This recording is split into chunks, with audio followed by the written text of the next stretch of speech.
Hello दोस्तों, स्वागत है आपका अपने चैनल फार्मालॉजिक पर। और अब हमने फोर्थ सेमेस्टर के सभी वीडियो लेक्चर्स और एमसीक्यू सीरीज पे काम करना शुरू कर दिया है। सो इस मंथ लगातार सारी वीडियोस आने वाली हैं, तो प्लीज़ चैनल को सब्सक्राइब कर दें, बेल आइकन दबा दें और हाँ, अपने दोस्तों में शेयर कर दें ताकि वो भी उसका फ़ायदा उठा सकें। और आपको ये बताने में मुझे बहुत खुशी हो रही है कि अब हमने 1000 सब्सक्राइबर गेन कर लिया है। सो अब हम बहुत ही एनर्जी के साथ काम करने वाले हैं। सो प्लीज़ चैनल को सब्सक्राइब ज़रूर करें। और इस वीडियो में हम स्टार्ट करने वाले हैं फार्माकोलॉजी। सो ये पहला हमारा लेक्चर है जो कि है हमारा route of drug administration. So let's start. Routes of drug administration. It is a path by which a drug, fluid और other substance is taken into the body. ये वो जरिया है या फिर तरीका है जिसकी हेल्प से हम किसी भी दवाई को, फ्लूइड को या फिर अदर सब्सटेंस को बॉडी में हम एंटर करवाते हैं। So there are so many routes of drug administration. बहुत सारे रूट्स अवेलेबल हैं ड्रग को एडमिनिस्ट्रेशन कराने के लिए। एक्चुअली हम सभी दवाइयों को ओरली नहीं दे सकते, इसलिए अलग अलग रूट्स बनाए गए हैं उनको देने के लिए। क्योंकि कुछ कुछ दवाइयाँ ऐसे भी होती हैं जो स्टमक एसिड के कॉन्टैक्ट में आने से ख़राब हो जाती हैं, या फिर अगर हमें दवाई का एक्शन रैपिड चाहिए तो उस केस में भी हम दवाई को अलग अलग रूट से देते हैं। अब हमारे मेनली जो रूट्स ऑफ ड्रग एडमिनिस्ट्रेशन है वो मेनली 2 टाइप्स के होते हैं। एक है हमारा लोकल रूट्स, दूसरा है हमारा सिस्टमिक रूट्स। तो लोकल रूट्स में वो दवाइयाँ होती हैं जो किसी लोकल एरिया पे काम करती हैं ताकि उसका एक्शन भी लोकल एरिया पे रहे।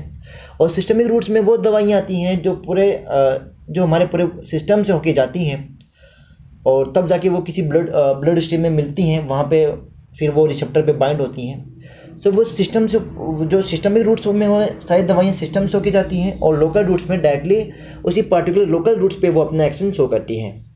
सो लोकल रूट्स के 3 टाइप हैं हमारे, एक टॉपिकल, डीपर टिश्यू और आर्टिकल सप्लाई। टॉपिकल यानी किसी टॉप लेयर पे हमने दवाई अप्लाई की तो वो उसी टॉप लेयर पे अपना काम करती है, मतलब यानी उसी लेयर पे अपना काम करेगी। डीपर टिश्यू, हम किसी दवाई को डीप में देना चाहते हैं, किसी डीप टिश्यू में देना चाहते हैं तो हम डीपर टिश्यू के थ्रू दवाई को दे सकते हैं। आर्टिकल सप्लाई यानी वो दवाइयाँ जो आर्टरी के थ्रू किसी पार्टिकुलर एरिया पे देना चाहते हैं तो हम उसके थ्रू भी हम दे सकते हैं। और सिस्टमिक रूट में हमारे आते हैं मेनली 2 टाइप आते हैं हमारे, एंटेरल और पैरेंटरल। एंटेरल वो दवाइयाँ होती हैं जो जीआई ट्रैक से होके जाती हैं और पैरेंटरल वो दवाइयाँ होती हैं जो जीआई ट्रैक से होके नहीं जाती हैं। एंटेरल के 3 टाइप हैं हमारे, ओरल, सबलिंगुअल, रेक्टल। ओरल यानी जो हम ओरली दवाई ले रहे हैं, सबलिंगुअल यानी जो हम टंग के नीचे रख के यानी बकल कैविटी के नीचे रख के उसको हम ले रहे हैं। और रेक्टल में यानी जो हम दवाइयाँ एनाल कैविटी के थ्रू यानी एनाल कैनल के थ्रू ले रहे हैं उसको हम रेक्टल रूट बोलते हैं। पैरेंटल में वो दवाइयाँ आती हैं जो डायरेक्टली जो जीआई ट्रैक से होकर नहीं जा रही हैं और मेनली ये दवाइयाँ हम इंजेक्शन के थ्रू लेते हैं। फॉर एग्जांपल जैसे इंट्रावेनस, इंट्रामसल, सबक्यूटेनियस, इंट्राडर्मल, क्यूटेनियस और इन्हेलेशन। सो ये सारे रूट्स हैं हमारे ड्रग को एडमिनिस्ट्रेशन कराने के लिए। अब हम इंडिविजुअली इन रूट्स को पढ़ेंगे, इनके एडवांटेज डिसएडवांटेज जानेंगे। तो सबसे पहले हमारा local routes. These routes can only be use for localization at accessible sites. ये रूट्स हम तभी यूज करते हैं जब हमें एक्शन किसी लोकल एरिया पे चाहिए है, मतलब लोकल पार्टिकुलर एरिया पे चाहिए, तो वहाँ हम दवाइयाँ लोकल रूट्स के थ्रू देते हैं। तो सबसे पहले इसमें आता है हमारा टॉपिकल। टॉपिकल यानी नाम से पता चल रहा है टॉप लेयर पे दे रहे हैं दवाइयाँ। This refer to external application of the drug to the surface for localize action. यानी यहाँ पे वो दवाइयाँ हम रेफ़र करते हैं जो दवाइयाँ एक्सटर्नली अप्लाई होती हैं और उनका एक्शन उसी पार्टिकुलर लोकल एरिया पे रहता है। It is often more convenient as well as encouraging to the patient. ये आसान तरीका है दवाइयों को लेने का और पेशेंट के लिए भी काफ़ी इनकरेजिंग होता है। Drug can be efficiently delivered to the localise lesion on skin, nasal mucosa, eyes, ear, anal canal और वेजाइना। इसमें दवाइयाँ डायरेक्टली लोकल एरिया पे अप्लाई की जाती है जैसे कि skin, nasal mucosa, eyes, ear, canal canal और वेजाइना। और ये दवाइयाँ किन फॉर्म में की जाती है? In the form of lotion, ointment, cream, powder rinse, paint drops, spray, lozenge, suppositories etcetera. So ये सारे रूट्स हैं जहाँ से हम दवाइयाँ देते हैं, यानी ये सारे इन सब फॉर्म में हम दवाइयों को देते हैं। सो next one is deeper tissue. Certain deep areas can be approached by using a syringe, needle, but the drug should be such that systemic absorption is slow. अगर हमें किसी दवाई को किसी सर्टेन डीप एरिया में देना है तो हम उसको डीपर टिश्यू के थ्रू हम दे सकते हैं बाय यूजिंग सिरिंज और नीडल के थ्रू। एक्चुअली लेकिन इसमें क्या होता है कि जो दवाइयों का एब्जॉर्प्शन होता है वो स्लो होता है।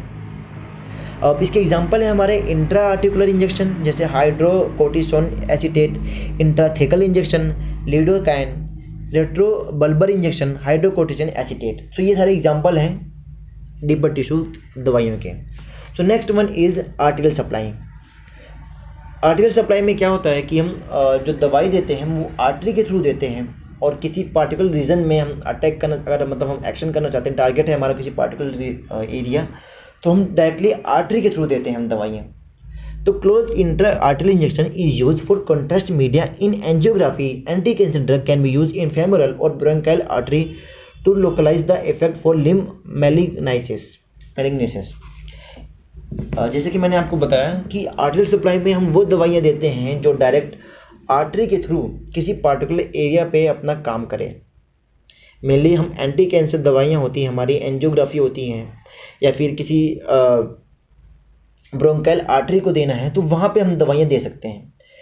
इसमें मेनली जो एंटी कैंसर दवाइयाँ होती हैं वो क्या होता है, किसी पार्टिकुलर एरिया पे हमारा कैंसर होता है, जैसे कि लंग का कैंसर होता है, लीवर का कैंसर होता है, तो जो हम दवाइयाँ देते हैं वो हम आर्टरी में देते हैं, उस आर्टरी में देती हैं जो आर्टरी डायरेक्टली उस पार्ट से कनेक्टेड हो, तो दवाइयाँ सीधा वहीं जाती हैं। इससे क्या होता है कि कुछ जो दवाइयाँ हमारी वो किसी और दूसरे एरिया में नहीं जाती हैं, तो वहाँ पे उसको इफेक्ट, दूसरे एरिया को इफेक्ट नहीं करती है, वो डायरेक्ट उसी एरिया को इफेक्ट करती है जहाँ पे उसकी नीड होती है।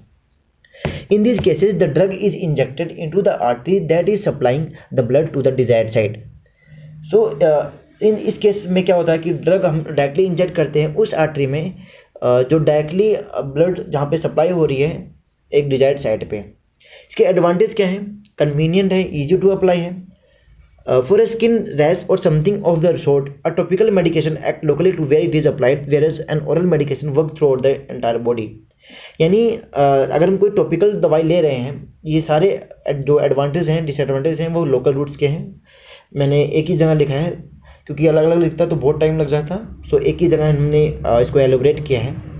तो कन्वीनियंट और इजी अप्लाई होता है, और अगर हम कोई दवाई किसी पार्टिकुलर एरिया पे दे रहे हैं तो उसका जो एक्शन होता है वो भी रैपिड होता है इन कंपैरिजन अगर हम ओरल कोई दवाई ले रहे हैं और रील ले रहे हैं तो वो पूरे बॉडी से होके जा रही है।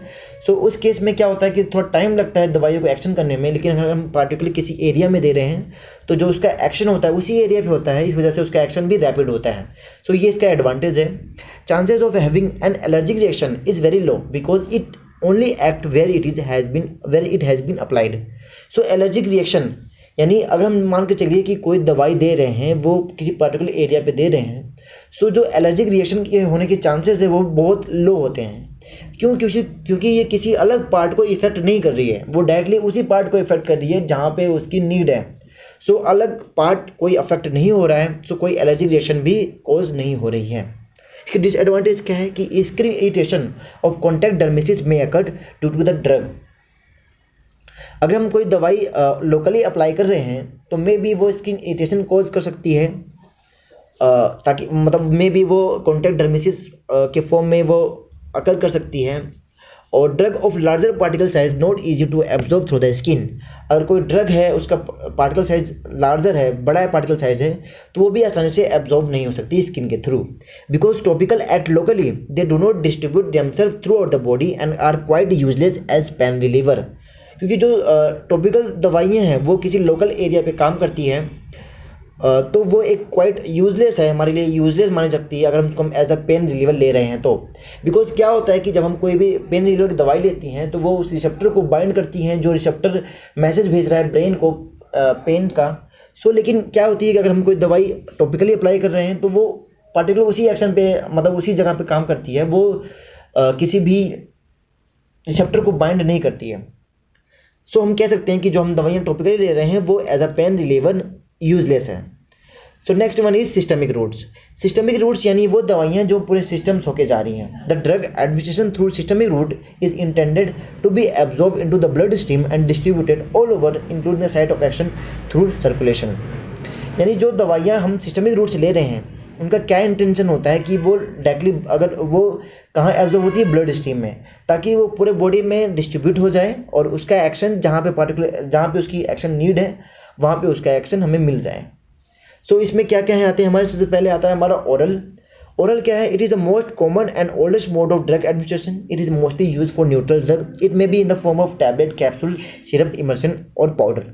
जो ओरल रूट है हमारा वो सबसे कॉमन तरीका है दवाइयों को देने का और ओल्डेस्ट मोड है दवाइयों को देने का. सबसे पहला जो अगर दवाई इन्वेंट हुई होगी तो वो डायरेक्टली सीधा हम ओरली हम सबसे पहले उसको लिया गया था. तो वो बहुत ओल्डेस्ट मोड है हमारा दवाइयों को लेने का. और मेनली हम जो न्यूट्रल ड्रग होती है हमारी, जो ज़्यादा बेसिक ना हो, ज़्यादा एसिडिक ना हो, वो दवाई हम ओरली लेते हैं ताकि वो हमारी माउथ को अफेक्ट ना करे. और जो दवाई हम ले रहे हैं वो किस फॉर्म में होती है? टैबलेट के फॉर्म में, कैप्सूल के फॉर्म में, सिरप के फॉर्म में, इमल्शन के फॉर्म में और पाउडर के फॉर्म में हम दवाइयों को लेते हैं. और इसका एडवांटेज क्या है कि ईजी टू टेक. सबसे बड़ा एडवांटेज इसका कि सबसे आसान तरीका है लेने का.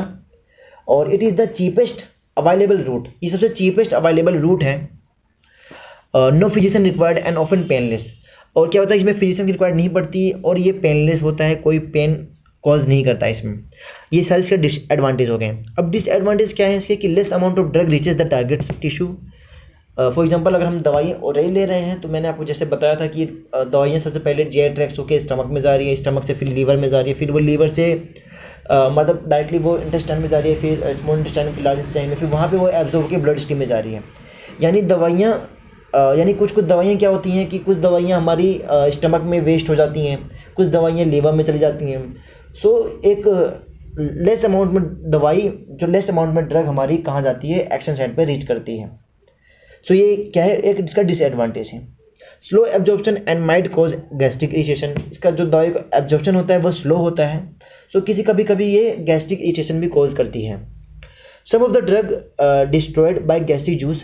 कुछ दवाइयाँ क्या होती हैं? गैस्ट्रिक जूस की वजह से डिस्ट्रॉय हो जाती हैं. For example insulin.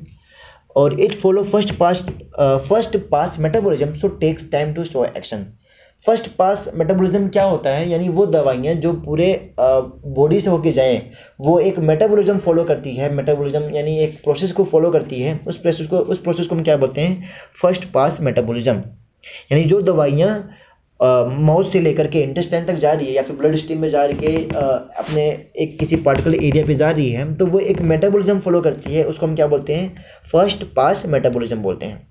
सो ये फर्स्ट पास मेटाबॉलिज्म फॉलो करती है, इस वजह से ये टाइम लेती है, टेक करती है अपने एक्शन शो करने के लिए. Next one is sublingual route, जिसको हम बकल रूट भी बोलते हैं. इसमें हम क्या करते हैं कि the tablet of pellet containing the drug is placed under the tongue और crush in the mouth and spread over the buccal mucosa. यानी इसमें जो दवाइयाँ हम ले रहे हैं वो डायरेक्टली हम टंग के नीचे उसको हम प्रेस करते हैं और प्लेस करते हैं और क्रश करते हैं माउथ में. कभी कभी उसको हम चीक्स के बिटवीन में भी रखते हैं ताकि वो पूरे बकल म्यूकोसा में स्प्रेड हो जाए और तुरंत एब्जॉर्ब हो जाए हमारे ब्लड में. इसमें एग्जांपल है हमारे GTN और ब्यूप्रेनोर्फिन. इसके एडवांटेज क्या है कि रैपिड एब्जॉर्प्शन होता है, rapid absorption take place, drug is dissolve easily, drug आसानी से डिजोल्व हो जाता है, drug enter the blood directly. और ड्रग क्या होता है? डायरेक्टली ब्लड में एंटर कर जाता है और वो इससे जो एब्जॉर्प्शन होता है वो भी जल्दी होता है. अब इसके डिसएडवांटेज क्या है कि दिस मेथड इज इनकन्वीनियंट. ये कभी कभी पेशेंट को इनकन्वीनियंट लगता है. और irritation of the mucous membrane might occur. कभी कभी क्या होता है कि जो हम जहाँ दवाई दे रहे हैं वहाँ पे इरिटेशन भी कॉज कर जाती है म्यूकस मेम्ब्रेन पे. और पर्सन में सोलो द ड्रग. कभी कभी जब पर्सन दवाई दे रहे हैं वो उसको सोलो कर जाते हैं. यानी अगर उसको हम सोलो कर लेते हैं डायरेक्टली, अगर हम उसको डायरेक्टली स्लो कर ले रहे हैं तो वो स्टमक में जाकर के मे बी डिस्ट्रॉय हो सकती है. तो वो एक इसका डिसएडवांटेज है. Third one is rectal route. Certain irritant and unpleasant drug can be put into the rectum as suppositories और retention enema for systemic effect. कुछ दवाइयाँ होती हैं जो मतलब सर्टन इरिटेंट दवाइयाँ होती हैं या फिर अनप्लेजेंट उनका ऑर्डर होता है या फिर टेस्ट होता है उनका. तो उस केस में हम दवाइयों को किस रूट से देते हैं? एनाल कैनल के थ्रू देते हैं, इन फॉर्म ऑफ सपोजिटर्स और रिटेंशन एनेमा बोलते हैं उसको. सो ताकि वो दवाई का इरिटेशन हमें फील ना हो. This route can be use when the patient is having recurrent vomiting और इन अनकॉन्शियस. ये हम दिस रूट को हम कब यूज़ करते हैं? जब पेशेंट को लगातार वॉमिटिंग हो रही है या फिर पेशेंट अनकॉन्शियस मोड में है. सो उस केस में हम दवाइयों को रेक्टल रूट के थ्रू दे सकते हैं. इसका एग्जांपल क्या है? Diazepam, indomethacin, PCM and few other drugs are sometimes given rectally. ऐसी कुछ दवाइयाँ होती हैं जो हम रेक्टली दे सकते हैं. इसके एडवांटेज क्या है? This route is preferred if drug is irritant. अगर दवाइयाँ इरिटेशन कॉज कर रही है तो हम प्रेफर कर सकते हैं दिस रूट को। This route is also preferred in unconscious patient. अगर पेशेंट अनकॉन्शियस है तो उस केस में भी हम दवाइयाँ रेक्टल रूट के थ्रू दे सकते हैं। दिस रूट अवॉइड नोजिया और वोमिटिंग। और ये रूट क्या करती है, मेनली नोजिया वोमिटिंग को भी अवॉइड कर सकती है। यानी अगर किसी पेशेंट को लगातार वोमिटिंग या फिर नोजिया हो रही है तो उस केस में भी हम इन दवाइयों को दे सकते हैं। अब इसका कुछ डिसएडवांटेज है। स्लो एब्जॉर्प्शन, दवाइयों का जो एब्जॉर्प्शन होता है वो भी स्लो होता है। This route drug is generally not acceptable by patient due to embarrassment. कभी कभी पेशेंट को एम्बेरसमेंट फील होता है, तो ये एक डिसएडवांटेज है। This route have 50% first pass metabolism. अब जो इनका मेटाबॉलिज्म होता है वो 50% होता है। सो ये भी इसका डिसएडवांटेज है। अब next one is parenteral route. Parenteral route यानी वो दवाइयाँ जो जीआई ट्रैक्ट से होकर नहीं जा रही है। It refer to any route of administration that do not involve drug absorption via GI tract, जो किसी भी जीआई ट्रैक्ट को फॉलो नहीं कर रही है। तो सबसे पहले हमारा क्या आता है, सबक्यूटेनियस रूट। सबक्यूटेनियस हमारे सबसे मेनली हमारे 7 लेयर होते हैं। हमारे जो हमारे स्किन की लेयर होती हैं वो 7 लेयर होते हैं, और सबक्यूटेनियस हमारा सबसे नीचे का लेयर होता है। तो drug is deposited in the loose subcutaneous tissue which is richly supplied by nerves. So दवाइयाँ डायरेक्टली डिपॉजिट होती है सबक्यूटेनियस टिश्यू पे, जो कि डायरेक्टली सप्लाई की जाती है, किससे, नर्व के थ्रू सप्लाई हो जाती है। इसके एडवांटेज क्या है कि absorption is slow and constant. इसका जो एब्जॉर्प्शन होता है वो थोड़ा स्लो होता है और लगातार होता है। It is hygienic and self injection is also possible. और ये क्या है, ये हाइजीनिक तरीका है दवाई को देने का, और इसमें सेल्फ इंजेक्शन भी पॉसिबल है, यानी हम इसको खुद से भी हम इंजेक्शन लगा सकते हैं। अब डिसएडवांटेज क्या है कि it might lead to abscess formation. कभी कभी क्या होता है कि ये एब्सेस फॉर्म कर जाती है। Absorption is limited by blood flow. जो एब्जॉर्प्शन होती है वो लिमिटेड होती है। अब next one is intravenous route. इसके बारे में आपने भी सुना होगा, आईवी रूट होता है हमारा, यानी जो दवाई हम डायरेक्टली किसके थ्रू दे रहे हैं, वेन्स के थ्रू दे रहे हैं। In this route fluid is directly delivered into the vein. Advantage क्या है इसके, इमीडिएट एक्शन होता है इसका। Absorption is not required as drug reaches directly into the blood. This route is preferred for unconscious patient. और ये root कब prefer किया जाता है, अगर पेशेंट हमारा क्या है, अनकॉन्शियस है, तो उसको भी हम दे सकते हैं। अब नेक्स्ट वन इज, इसमें एब्जॉर्प्शन भी क्या नाम है, जल्दी होती है, क्योंकि डायरेक्टली ब्लड में, मतलब एब्जॉर्प्शन इसमें रिक्वायर्ड नहीं होती क्योंकि डायरेक्टली ब्लड में दवाई मिल जा रही है। डिसएडवांटेज क्या है, this method is more risky. ये मेथड रिस्की होता है हमारा। दिस इज नॉट रिट्रीट, ये नॉट रिट्रीटेबल होता है, यानी इसको हम दोबारा रिट्रीट नहीं कर सकते। यानी एक बार दवाई दे दी तो दे दी, उसके बाद दोबारा हम उसको रिगेन नहीं कर सकते। Inflammation of surrounding tissue might result. कभी कभी क्या होता है कि जिस टिश्यू पे हमने दवाइयाँ दी हैं वहाँ पे इन्फ्लेमेशन कॉज कर जाती है। अब next one is intermuscular route, यानी IM जिसको बोलते हैं। Intermuscular route might be applied in the buttock, thigh and deltoid. Mainly हम इंटरमसल में इस वजह से देते हैं क्योंकि कुछ दवाइयाँ क्या होती है, इरिटेंट होती है या फिर वो पेन कॉज करती है। सो उनको हम मसल्स के थ्रू देते हैं ताकि हम जो इसकी इरिटेशन है वो उसको अवॉइड कर सकें। इसके एडवांटेज क्या है, इट इज़ लेस पेनफुल। अगर आप मसल्स में दवाई दे रहे हैं तो वो थोड़ा कम पेनफुल होता है, वो पेनफुल नहीं होता उतना। एब्जॉर्प्शन इज रैपिड, एब्जॉर्प्शन जो होता है वो रैपिड होता है then subcutaneous route. Irritative substance might be given as muscle is less richly supplied with sensory nerves. अगर कोई दवाई इरिटेशन कॉज कर रही है या फिर इरिटेटिव सब्सटेंस है तो वो भी हम मसल के थ्रू दे सकते हैं, बिकॉज जो मसल का एरिया होता है वो रिचली सप्लाइड होता है किसके साथ, सेंसरी नर्व्स के साथ। डिसएडवांटेज क्या है, this route might cause nerve और वेन डैमेज। कभी कभी ये रूट क्या करता है कि नर्व या फिर वेन डैमेज कॉज कर जाता है। Self injection not possible because deep penetration is needed. Self injection में इसमें पॉसिबल नहीं होता है क्योंकि डीप में हमें दवाई देनी होती है। Next one is intradermal root. In this route, drugs are administered into the dermal layer of the skin, just beneath the epidermis. Usually, small amount of liquid is used. अब जो हमारी सबसे ऊपर की लेयर होती है वो होती है हमारी एपिडर्मिस, उसके जस्ट नीचे क्या होती है, हमारी डर्मिस लेयर होती है। सो जब हम इस रूट में हम दवाइयों को अगर दवाइयों को हमें डर्मिस रूट पे देना है, डर्मिस लेयर पे देना है, तो उस केस में हम दवाइयाँ इंटरडर्मल रूट के थ्रू देते हैं। फॉर एग्जांपल जैसे हमारी BCG वैक्सीन्स होती है, जो वैक्सीन हमारी ट्यूबरक्लोसिस के लिए होती है, वो हम डर्मिस लेयर पे देते हैं ताकि उसका जो एब्जॉर्प्शन है वो भी स्लो रहे। यानी मेनली हम यहाँ पे वो दवाई देते हैं कि ताकि वो धीरे धीरे एब्जॉर्ब होए, इस वजह से हम उसको डर्मिस लेयर पे देते हैं। सो इसकी एडवांटेज क्या है कि ऑब्वियसली बात है, स्लो एब्जॉर्प्शन होता है। और डिसएडवांटेज क्या है, amount of drug admission must be small. जो दवाई दे रहे हैं वो स्मॉल अमाउंट में दे सकते हैं इसमें बस। और ये क्या होता है, थोड़ा सा एक्सपेंसिव भी होता है। अब क्यूटेनियस क्या है हमारा, highly lipid soluble drug can be applied over the skin for slow and prolong absorption. यानी अगर कोई दवाई हाईली क्योंकि जो हमारी लास्ट लेयर है हमारी क्यूटेनियस लेयर होती है हमारी, उसमें हम जो दवाई देते हैं वो हाईली लिपिड सोल्यूबल होती है, क्योंकि लिपिड लेयर को उसको पास करना होता है इसलिए वो लिपिड सोल्यूबल होती है। और जो इसका एब्जॉर्प्शन होता है वो स्लो होता है और लंबे समय तक रहता है। द लीवर आल्सो बाईपास, इससे लीवर भी बाईपास होता है, लीवर क्योंकि लीवर से रिलेटेड होता है, यहाँ से लीवर भी बाईपास हो सकता है। Use to treat superficial skin, यानी superficial skin disorder such as skin infection, itching and dry skin.